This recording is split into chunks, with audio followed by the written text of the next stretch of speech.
Hi guys, this is Dirk. You're watching a video on my YouTube channel ParadiseBizz. For over 2 years I'm using now my MSI GE75 Raider, and I really use it. I don't have a backup computer or a second PC. This thing handles everything for me, and I render 4K and 6K footage pretty much on a daily basis. So I thought now after 2 years it's about time to A, upgrade my storage because I'm running out of it, and B, to repaste it. Hopefully I get better temps and extend the lifetime. First, let's compare the results before and after the repasting using Cinebench R23. Since this is a 10-minute process, let's focus on the results. The temperatures before and after were similar, with a slight advantage to the repasted laptop. What was more significant was the score we accomplished after it was repasted. Before we reached a score of 8,755, and after it was repasted we reached 8,894, which is a great improvement. Next up is our OpenGL test with Cinebench R15.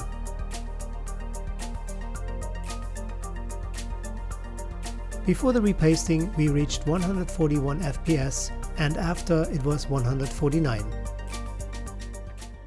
This is not a sponsored video, I just want to show you what I'm using. To me, the best thermal paste out there is Cryonaut Grizzly. I know it's expensive, but it's worth it. On the side I have a strip of blue tape upside down, so the screws that I'm removing are not rolling around.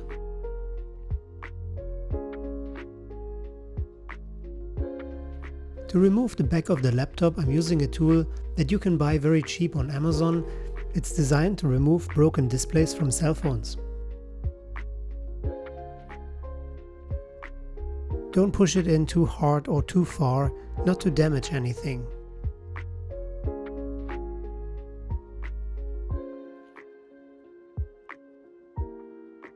The fans are directly attached to the heatsink, so we have to take them out as well. We're starting with the 4 screws around the GPU. To save you time, I'm not showing the full unscrewing process. With the camera hanging right above me, you wouldn't see much anyways. Now it's time to take care of the 3 screws that are pressing on the CPU. These screws you can take out. You can only loosen them. Each of both fans is secured with 2 screws. We will take them out next.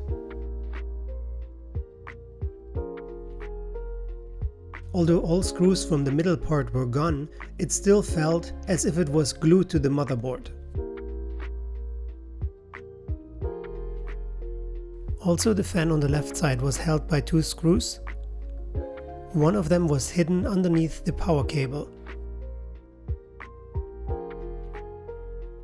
Now that the last screw is exposed, we finally can get to it and then remove the entire assembly. The next part was quite difficult for me. Like I mentioned before, this entire assembly felt like it was glued to the motherboard. I had to use a gentle force, making sure not to bend or damage anything.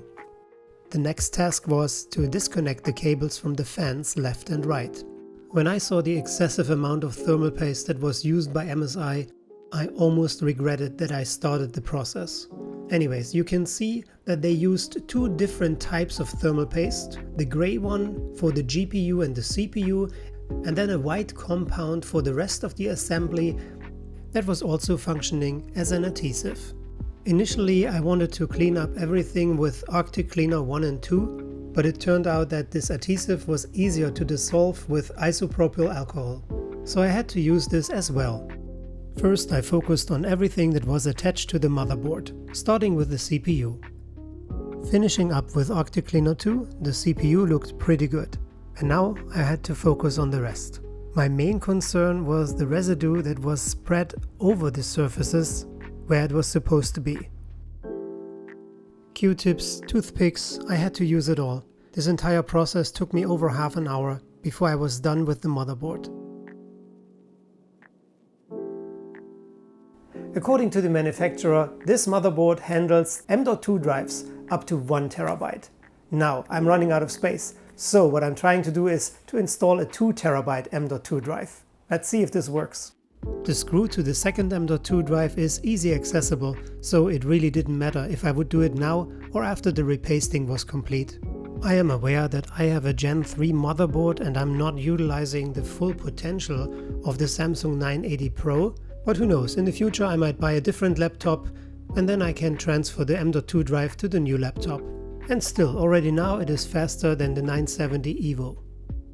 At first my laptop wouldn't recognize the new drive, so I had to initialize it in disk management as my new E drive. And now it works and it's blazing fast. That means we can utilize an M.2 drive that's larger than 1 TB. Alright, let's continue with the repasting process. The layer of adhesive thermal paste was so much thicker than expected and therefore the removal process more difficult than I was hoping for.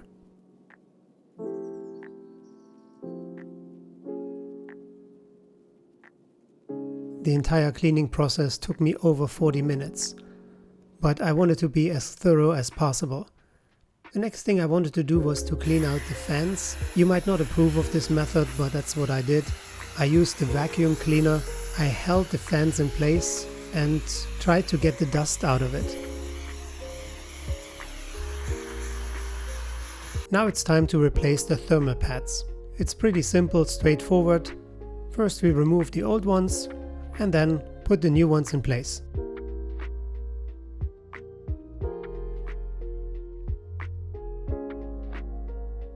Make sure not to forget to peel off the protection plastic on both sides.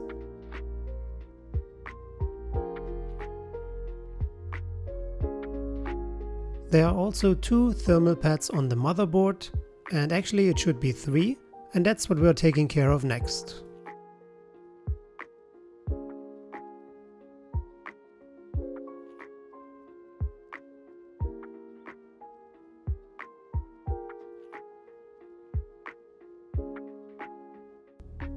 Now it's time to apply the thermal paste.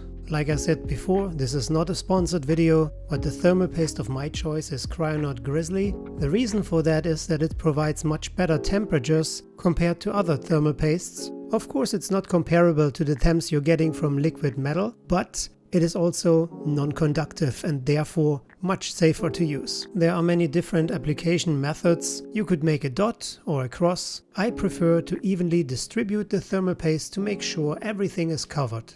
Before we're putting the entire assembly back in place, we need to reconnect the fans.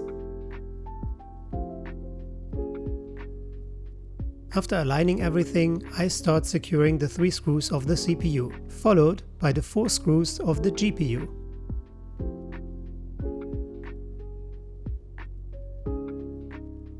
And now we're securing both fans, each with 2 screws.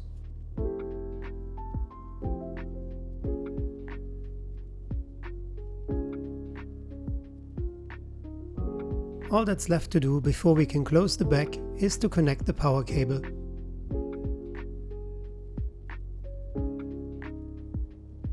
Before screwing on the back, we need to verify that everything snapped back into place and there are no gaps. Looks good to me, so my final step is to screw the back on. The last screw, yes!